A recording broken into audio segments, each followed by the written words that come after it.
You're listening to the Greeks Gridiron, live with Ethan Hristodoulou. Good afternoon, everybody, and welcome back to the Greeks Gridiron. I am Ethan Hristodoulou, and today we dive into Week 7 picks for the NFL. I'm currently sitting at a record of 56-37 right now, coming off a 10-5 weekend. Remember, we're just picking winners, and I'll share some score predictions on top of that. But we got 13 games to discuss. We have the Bengals, Cowboys, Titans, Jets, Panthers, and Texans on a bye week. So make sure you comment down below your picks, your thoughts on my picks, maybe some of the bets that you guys have set up for this weekend. I always love reading in on those. And let's dive right in. Beginning with that first Thursday night football matchup here, we have ourselves the Jacksonville Jaguars heading into New Orleans to take on the Saints. The Jaguars come in at 4-2 with the Saints at 3-3, and there was a lot of conversation surrounding Trevor Lawrence this week and the injury to his knee. He was limited in practice both Tuesday and Wednesday, but from his own mouth, it sounds like there is optimism that he's going to play and that his knee has been progressing well. So I am discussing this game with the idea that Trevor Lawrence does wind up playing the game, and you have to wonder, if he does, will he be hobbled at all, dealing with some pain? I don't necessarily know. We don't necessarily know how severe the knee is, but it sounds like it's not that bad that he's willing to play through it. Saints offense, when you look at them though, not been great this season. They've been very up and down. They've had a couple of good games here or there, but they've also had some not so great games and some downright disappointing performances, especially with just how much talent you have on this offense here. When you compare the two teams, you have the Jacksonville Jaguars, who are in top 10 in terms of scoring per game, nearly at 24 points a game, and then you have the Saints, who are sitting in the bottom 10 at 24th with 18.2 points per game as their average. So you have two teams in very different places offensively, but then also two teams in very different places defensively. Whereas when you look at the Saints, they're pretty much a top 10 defense at this point in the season. Regardless of who they played, that's where the numbers put them. But then you look at the Jacksonville Jaguars, where they're one of the top run defenses in the NFL, but they're also one of the worst passing defenses in the NFL. So like, they're hot on one side, but cold on the other when it comes to defending the football here. However, there is something that stands out to me that I think helps me lean a little bit towards Jacksonville, and that is their ability to force turnovers. They are currently sitting at a league-leading 15 forced turnovers this season, and the New Orleans Saints are kind of middle of the road when it comes to turnover differential here, and I think that could be something that ultimately allows the Jacksonville Jaguars to maybe pull off an upset victory as a road dog in this game here. I like Jacksonville. I definitely think this is going to be a tighter contest where it's going to come down to whose defense has the better performance here, but I trust Jacksonville a little bit more offensively than I do the Saints right now because, again, on paper, I like the Saints team. I think they're really good, but they do not perform to what their talent has, and that's something that bothers me about New Orleans. So I think I'm erring with Jacksonville on this one. I have them winning 23-20. I don't think it's going to be a massive win by any means. This is definitely going to be one of those tighter contests here. This one should be a good game to watch for Thursday Night Football, but give me the Jacksonville Jaguars. Moving into our next game, the early window of Sunday. No London games this weekend, so we're just looking at 1 p.m. start times on East Coast, and then, the 10 a.m. that you guys get over there on the West Coast. I'm very jealous of that. I feel like I've said that before, but love that 10 a.m. start time. Wish I lived on the West Coast just for that alone. But this next game that I'm talking here is the Las Vegas Raiders and the Chicago Bears, and I'm going to be honest with you, this is a crapshoot game for me to pick because there are so many injuries from both sides, especially involving the quarterback position for both of these teams, that I shoot myself in the foot with how early I do my picks in the week anyways, but it does not help when you're dealing with a quarterback for both teams probably going to miss the game or potentially going to miss the game. It sounds like Justin Fields might not be able to play this week, whereas Jimmy Garoppolo is maybe, but at best maybe. So I don't really know. And then that's not even the end of the injury reports. Like when you look at both teams, Jimmy Garoppolo, of course, with the Raiders, as I mentioned, but also Max Crosby, Nate Hobbs, and Devontae Adams are all listed as questionable. And then on the Bears side, you got Eddie Jackson, Darnell Wright, Yannick Ngakoue, Rashawn Johnson, Nate Davis is already confirmed to be out for this week. There is a lot to be concerned about injury-wise for both of these teams. And when you try to match them up offensively, neither of them have really been juggernauts by any means. And defensively, they both have something that they're better at than the other, where you have the Raiders that are better against the pass when you look at the Bears and they're better at stopping the run. But this really is like a crapshoot pick for me, and I just don't really know how to come up with like a to spin some sort of narrative, if you will, into a direction that I want to go with for this game, because that really is picks at the end of the day. How can you form a narrative that makes you feel good about the pick that you're going with here? And for me, I don't really know. I am going with the Raiders in this game just because I think I believe in them a little bit more than the Bears at this point in the season. Bears being 1-5, the Raiders have been able to muster up some wins, even some unlikely ones, I would say, sitting at 3-3. So I think Raiders organizationally and in a position right now where they can at least be somewhat competitive in their division, whereas the Bears kind of just seem like they're stumbling through the first, quarter or so, third of the season, and I don't really think it's going to get much better for them, minus Justin Fields. So I think I go with the Raiders on this one here. Score prediction, I honestly don't have one written down because I really don't know what the final score of this game could be, but if I had to guess, I would say something along the lines of like maybe the Raiders 20, let's say Raiders 20, Bears 17, something like that. Not really sure. Complete guess on that one.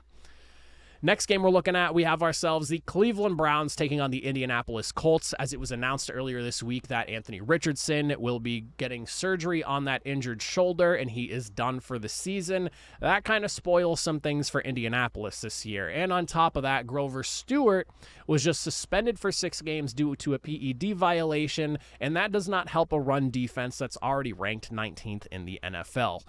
On top of that, and I talked about this a little bit at length yesterday. If you did not check this out, Colts fans, highly recommend you do so. I kind of talked about the state of the Colts and just where they are right now with their season. It's kind of a topical video that I'll be starting to work on going through this portion of the season as some teams start to fall out of the playoff race or just kind of hit that point where things might be a little bit lost. And while the Colts are 3-3, losing Anthony Richardson and now a big piece in your defense like Grover Stewart, I almost feel like it might not be a bad idea to start looking towards the future, allowing some of the younger guys to get more reps, and just start looking towards the 2024 season. Maybe that's jumping the gun a little bit early, and again, I understand the Colts are 3-3, but with Gardner Minshew at the helm, I don't really know how much I believe in this offense, and with the defense already having some struggles as it is, losing Grover Stewart is not going to help.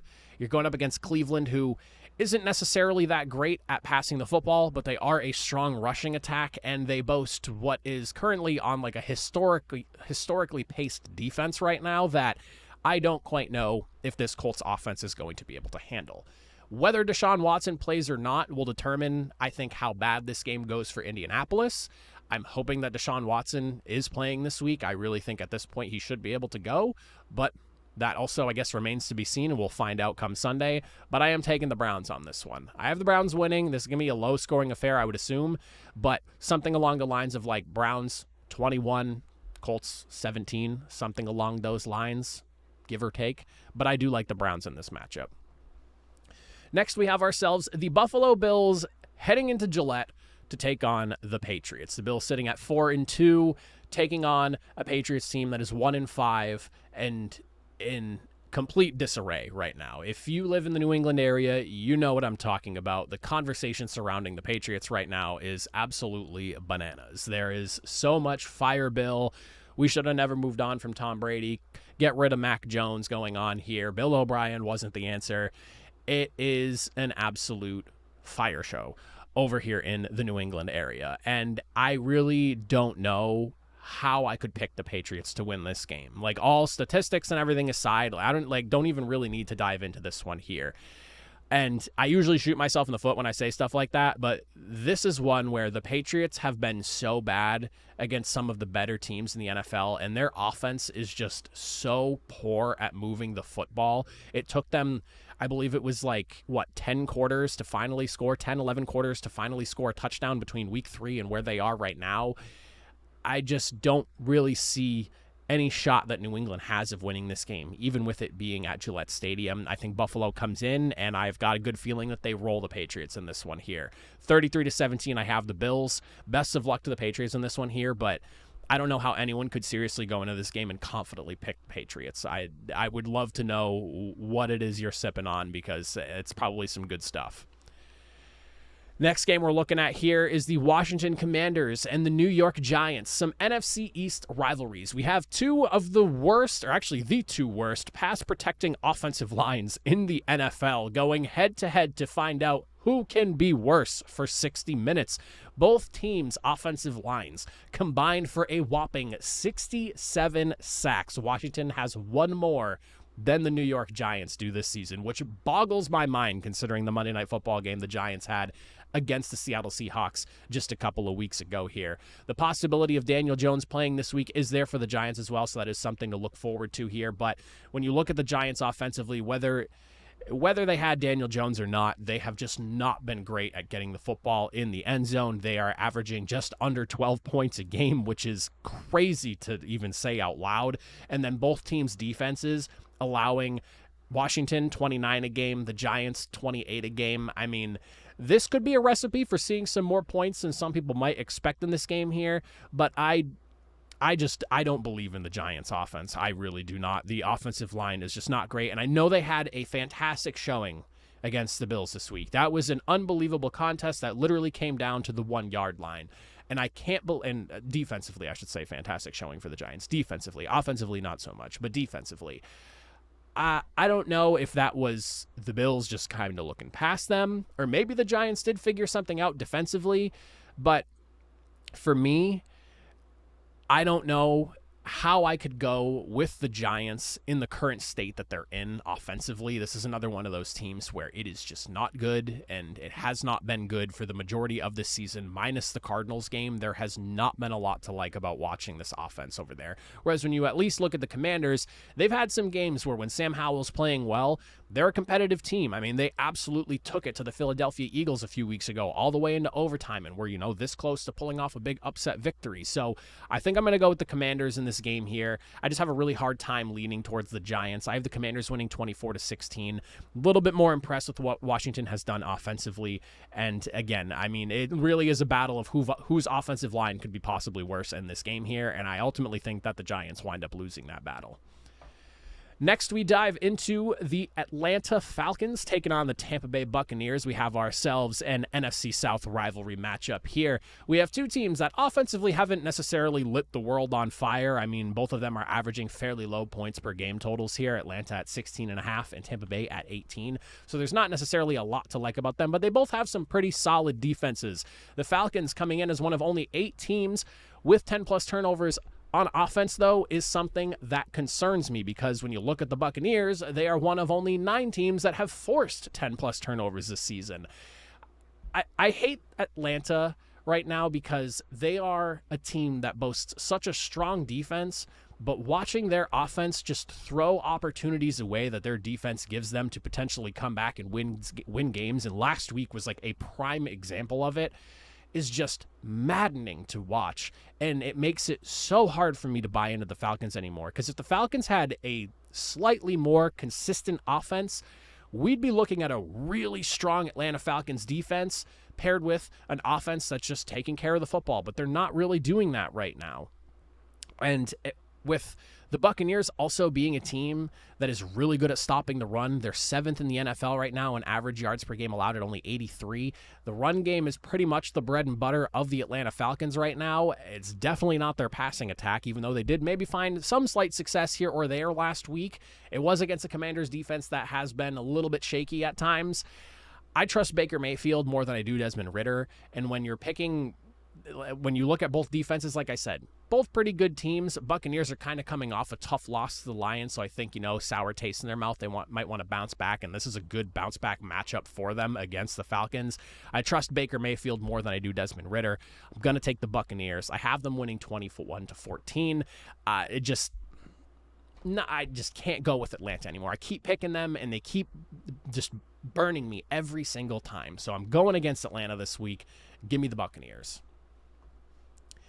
Next up, this is a really fun matchup too here, and an AFC versus NFC clash here. The Detroit Lions taking on the Baltimore Ravens. This one's in Baltimore. This is going to be a big test for the Lions to silence some of their skeptics here.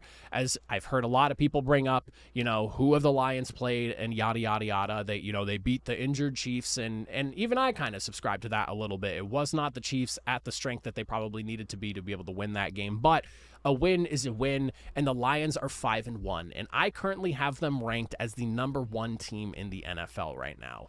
Both of these teams come in with very effective defenses. They're excellent at stopping teams from scoring. Both of them are allowing under 20 points a game right now. On top of that, they both can shut down the run if need be. The Ravens have been really good when it comes to defending the pass, and that's kind of been a slight weak point for the Detroit Lions. But when you consider that they were hanging out at around 32nd last year in terms of pass defense, and they're now right about middle of the pack, I would say jumping half the teams in the league is a pretty good sign of progress for a defense here.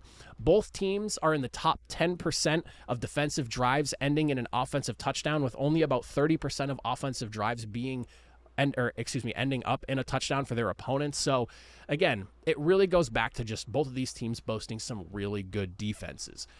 On top of that, they're both battle-tested. They both have been dealing with litanies of injuries to starters, and I feel like neither of these two teams have come into a single game with like a fully healthy roster. So you have to give credit to both of these units. However, there is something that decides this game for me here, and it has to be the offensive consistency that we've seen from the Detroit Lions. The Ravens obviously still continuing to work through this new offensive scheme that they have here, new OC. It has been hit or miss depending on the week to this point. We're about 6 weeks into the season, and I don't really know if we've come to the conclusion as to where this Ravens offense lies, because they have some really good performances, and then they have games like last week where, you get Zay Flowers for his first touchdown, but then you're relying on Justin Tucker to basically do the weightlifting for your team and scoring all your points. But when you look at the Lions and what they've been able to do offensively, 28 points a game puts them at 4th best in the NFL right now. And I have a feeling that with just how dynamic this offense has been, and they are able to get you in so many different ways with so many different players in their skill position groups, I think I like the Lions on this one here. It's going to be tight. And I'm pretty sure that the Ravens are home favorites in this game here. And I believe you obviously get those 3 points for being a home dog. But Lions, I like them. I really think they can get the job done here. And if we see the Ravens offense that we saw last week and not some of the other games, like I think back to when they faced like the Cincinnati Bengals a few weeks ago, that Ravens offense could give this Detroit Lions team some problems. However, the inconsistency scares me, and so I'm going to go with Detroit. I think they get a good victory here. This is a tight one. I have the Lions winning 23-21. I don't think it winds up being a highly scoring type of affair because, again, I really like both defenses on these teams here. Even despite some of the injuries that both sides have dealt with to this point here, they've showed that they have some really good depth and guys are willing to step up, and they do a good job at it as well. So give me the Lions 23-21, tight contest. This will be a really good game to watch, one of the more exciting ones in my opinion.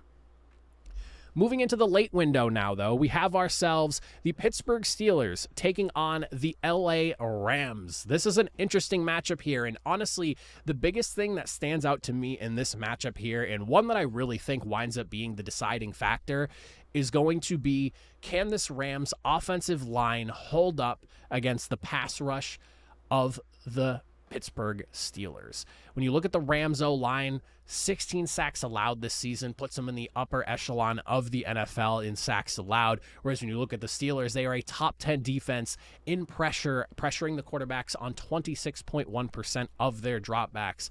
If Sean McVay can draw up a very quick passing scheme for this game, they need to get the football into Matthew Stafford's hand and get it out as quickly as possible to either Puka Nacua, Cooper Kupp, whoever it may be.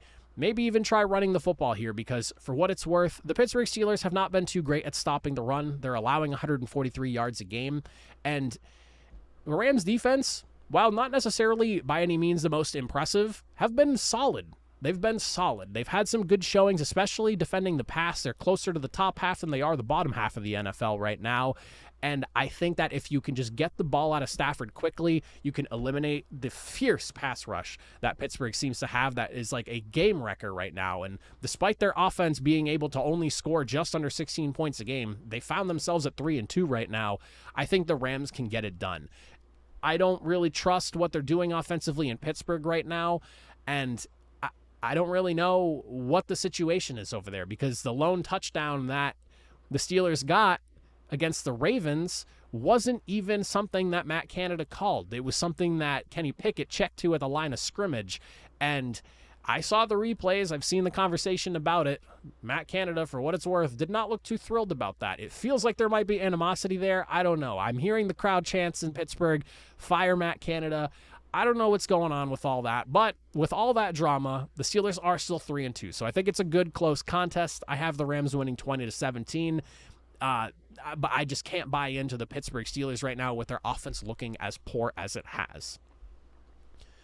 Now we dive into an NFC West matchup, and we are looking at the Arizona Cardinals taking on the Seattle Seahawks. Cardinals sitting at 1-5, 0-3 in their road games, going up against the Seattle Seahawks, who are 3-2, 1-1 at home currently. This is a big bounce-back game for the Seattle Seahawks and a must-win type of game for them if they want to stay competitive in what has kind of turned into a more competitive NFC West than I think some people were expecting, between the Rams being 3-3 right now. Seahawks are still sitting at 3-2 with a winning record. 49ers just lost a game to the Browns and clearly are a more human team than we all realized, minus every single one of their playmakers being available for them. So there is a shot that some of the ground can be gained against the 49ers right now, especially with so many questionables up in the air as far as their playmakers go over there in San Francisco. So this is a big game for Seattle, and I have a feeling they come in and they get the job done here. They're 8th in scoring, and on top of that, they're averaging just about 21 points allowed on defense. Arizona Cardinals, I think, kind of got a crash back down to earth type of feel against the Rams last week with just how poor the offense looked. And now that you don't have James Conner as well, I think this offense is going to really start to struggle. I like the Seattle Seahawks in this game here, and I think they're a pretty solid favorite in that. I have them winning 26-19. I could see the Cardinals maybe scraping together a few field goals here and there, maybe finding the end zone once. But I think the Seahawks have a really good shot at running away with this game. Cardinals don't really do too much defensively that impresses me, and on top of that, they're allowing 27 points a game. So give me the Seahawks. I think they have a pretty comfortable victory in this game here. Now we look at the Green Bay Packers and the Denver Broncos. The Broncos, what can you say about them that hasn't already been said? The trade rumors have begun to swirl. I saw a lot of conversation earlier this week regarding Jerry Jeudy and him potentially being moved and the Broncos being willing to listen to trade offers. I saw people throwing Patrick Surtain's name around, and I think that's absolutely insane. If there's one player out of anyone on that roster that should be untouchable, it is Pat Surtain. Nobody else has what he has at his age right now and the longevity for his career, so he should be untouchable. So whoever's throwing his name around, no. That's the one person that Denver needs to keep. I don't care how much capital you could potentially get from him. Hopefully that's not something that they're rolling around in their heads as an idea. Packers come into this game, and their biggest issue right now is just kind of injuries. I mean, the offense, yes, being young and inexperienced has led to some issues, but that's not something that the Denver Broncos are doing any better at themselves right now, and they have a far more veteran presence than I would say the Green Bay Packers do on offense. But the Packers, Eric Stokes is already listed as being out. Devondre Campbell, Quay Walker, Elton Jenkins, Aaron Jones, Devontae Wyatt, and Darnell Savage are all listed as questionable. And on top of that, as I mentioned, with the youth and inexperience and struggles of the Packers offense, in the last 3 weeks, they're only averaging 17 points a game right now. That's very concerning. Very concerning. Thankfully, Denver does let everyone score, and then some. They are allowing the league high 33.3 points a game right now. I do think that Denver is on the fast track to a top probably 3 pick, to be honest with you, just with the way things are going and with the way trade conversation is already starting to leak out. Like, trade deadline's coming up very quickly, but I feel like trade conversation has been swirling for the last couple of weeks in Denver, and it's already starting to really start to pick up now, and we haven't even gotten through week 7 yet. So with the situation that they're in Denver, and coupled with a defense that is pretty solid against defending the pass, and it's not like the Broncos are going to run wild on you, I think I'm going to take the Packers in this game here. I don't think it's going to be a pretty game. I could see this one being a little bit uglier, but I do think the Packers get it done 24-20, give them the victory. And now we look at, and this is a fun one here, the LA Chargers taking on the Kansas City Chiefs. The Chargers are coming off of a tough loss to the Dallas Cowboys on Monday Night Football, whereas the Kansas City Chiefs are coming off a Thursday Night Football win, so they got some extra time to rest and recover for this game. But a game that they let the Denver Broncos probably hang around a little bit more than some people would have liked them see them do, considering just how good of a team they are and what their record has them at right now at 5-1. I will say that the injuries seem to have caught up with the Chargers a little bit here, and it is something that I'm concerned about. You're coupling that with the league's worst pass defense, allowing nearly 290 yards per game through the air. I want to be able to say that the Chargers could come in and maybe pull off an upset victory in Kansas City because you have Justin Herbert and you do still have some guys on offense that you can rely on. Austin Eckler, of course, is back, even though he was clearly looking a bit rusty last week. On top of that, you have Keenan Allen, who feels like he's the only super reliable guy that you have as far as a receiver goes, in the wide receiver room, that is. I haven't seen Quentin Johnson really step up and, make the plays needed from him now that Mike Williams is out. I just have a hard time buying the Chargers over the Chiefs in this matchup here. I think one of the biggest things to look at is just, again, the amount of passing yards per game that this Chargers team is allowing that should help out a Chiefs team that, for what it's worth, offense has not really blown anyone away as far as points per game. They're sitting at 9th, 24.5, which isn't bad by any means. Not going to sit here and act like it's bad, but it's not quite what I think people expect from a Kansas City Chiefs team. I think they expect top 5 scoring every single year with Patrick Mahomes, but it's clear they've taken a little bit of a step back with the wide receiver room being the way it is. They are still second in passing yards a game, though, so I do think they have a real opportunity to take advantage of a secondary in LA that has really struggled this year. And on top of that, the Chiefs defense has been really good. They're second in the NFL in points per game allowed. They're allowing under 15 points a game, barely 2 touchdowns a game right now. And that was something not a lot of people saw coming, but it was something that I at least thought could be possible. I had them ranked as the best defense in their division, and so I'm happy to see them be able to progress the way they have this year and be so strong defensively, especially with the offense clearly dealing with some more hiccups than I think the Chiefs would like at this point in the season. But I like the Kansas City Chiefs. I think they get it done at home. I just have a really hard time subscribing to the fact that the Chargers, who are coming off of a really tough Monday night loss to the Dallas Cowboys at home, are going to be able to go into Kansas City now and get the job done against the Chiefs, who are rolling, basically. They haven't lost since their season opener to the Detroit Lions. So give me the Chiefs. I have them winning. I do think that the Chargers could maybe hang around. I have the Chiefs winning only 23-21, but I just think that 23-21 will be the Chargers scoring late, but too little too late, and they still didn't have enough time to finish things off. And now we look at Sunday Night Football. This is a game that took me quite a bit to really dive through the weeds and come up with a winner for, because there's a lot to look at in this game. You have Miami, who is on this unbelievable record pace offensively right now, going up against a Philadelphia Eagles team that is coming off of a dramatic loss to the New York Jets last week, where their offense looked very, very pedestrian when they weren't able to run the football. It's clear that the Eagles want to throw the football more effectively right now, and there's going to be some growing pains with that. And there are some injuries that have me concerned with Philadelphia coming into this game here that really puts things in jeopardy for them. On the defensive side, you're looking at Jalen Carter, Darius Slay, Reed Blankenship, all dealing with stuff. They're questionable right now. And then offensively, we have Lane Johnson, Devontae Smith, and Dallas Goedert.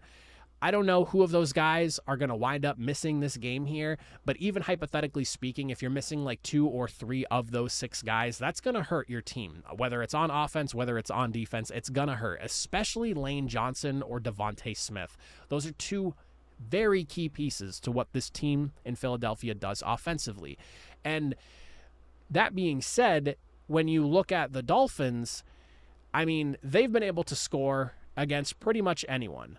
Even in their game that they lost to the Buffalo Bills, they at least still put up 20 points in that game, and it was not a great game. They got completely dog-walked, but they were still able to put up 20 in what was their lone defeat, which is not a bad number to get up in a loss. Dolphins right now, averaging 2.5 rushing touchdowns a game, is going to be a tall test for what could be a somewhat injured defense in Philadelphia. They are, though, allowing half a rushing touchdown a game in Philly, so it'll be an interesting matchup to watch, but it's a tall task. Philadelphia loves their running back room, and they love Mike McDaniel's run scheme that he has going on over there, and it just opens things up. So this will be a really interesting matchup to watch. How do they fare against Miami's rushing attack? But I do think what really decides this game is going to be who wins on third down. Injuries and third down. Those are the two things that I'm really looking at in this matchup here. Dolphins convert 44.1% of the time. They're tagged at 7th in the NFL in terms of third down conversion percentage. Eagles are sitting at 50.6. So it's a 50-50 shot that the Eagles are converting on third down. And I know a lot of that has to do with the tush push. They are the best third down team in the NFL right now. Both teams allow offenses to convert roughly 41% of the time, so it's going to come down to which one of these defenses can put the clamps on third down and shut things down for their opposing offenses. But those injuries really have me concerned in Philadelphia, and we saw what some of those injuries did to the offense of the Eagles last week. So with that, I went back and forth on this one a lot, but I think I'm going to go with the Miami Dolphins for the victory in this one here. I have them winning 30-27, so give them the victory, but it's not one I'm super confident on. I feel like this game could go either way, but I'll take the Dolphins in this one with their high-powered offense and an Eagles team that might be dealing with more injuries than they'd like in this matchup. And then finally, we're looking at Monday Night Football. We have the San Francisco 49ers taking on the Minnesota Vikings here. This will be a really interesting game to keep an eye on as we lead up towards it. Thankfully, it being on Monday works out really well for the San Francisco 49ers because this offense got put in park last week once they lost Christian McCaffrey, Deebo Samuel, and Trent Williams left the game, came back with an ankle injury, and now it sounds like it's something that he's willing to play through, but Deebo Samuel, Christian McCaffrey, and Trent Williams are all currently listed as questionable. Not serious injuries, but enough to, put their status up in the air. And even missing just one of those three guys is a tough blow for this offense, but one that I think they could at least withstand. But if they're missing all three of them in this game, that would be a concern because we saw what this offense looked like minus those guys last week. Thankfully, they're going up against a 2-4, not a single win at home this season, Minnesota Vikings team that can't seem to get out of their own way when it comes to turning the football over. This offense with Minnesota, minus Justin Jefferson, has looked very lethargic, and I don't really think I can buy into them too much right now, minus Justin Jefferson. Never mind the turnover differential. I mean, you have two teams on complete opposite ends of the spectrum. San Francisco 49ers are sitting at a +8 turnover differential. They are the best in the NFL in that. And then you look at the Vikings, they're -7 at the 29th. Somehow there's a team with worse turnover differential than the Vikings. And I honestly can't believe that because I feel like nobody turns the football over more than the Vikings do. So it must give credit to some of their defense and maybe their defense's ability to make some turnovers because I would have thought that at this point they'd be sitting at 32nd. That being said, I am slightly worried about the health of the 49ers offense, but I do not think this Vikings offense stands much of a chance against a 49ers defense that will eat you alive. And even if, let's say, they're missing Deebo Samuel or maybe they're missing Christian McCaffrey, I think Trent Williams is going to play, but that's something to definitely keep an eye on because ankle things are always a weird one. I do think that the 49ers can still get the job done. If we're talking missing all three of them, it's a bit scary, but even then, it feels like the Vikings just are trying to give games away with the way they turn the football over, and I can't pick them over San Francisco right now, even if it is in Minnesota. They haven't even won a game in Minnesota yet this season. 49ers are 2-1 on the road, so I mean, it's not like they're, struggling to beat teams on the road. It just really comes down to how healthy is this offense, and I think that playing on Monday really helps out the 49ers, so I think that they can get the job done and pull off a big victory. But those are my picks for week number 7 of the NFL. Again, make sure you comment down below. Thoughts on my picks? What are your picks? What are some of the bets you're placing this weekend? I would love to discuss with you all in the comment section down below. But that is it for me. I appreciate it if you made it to the end of the video. I will see you all next time. Have a good one.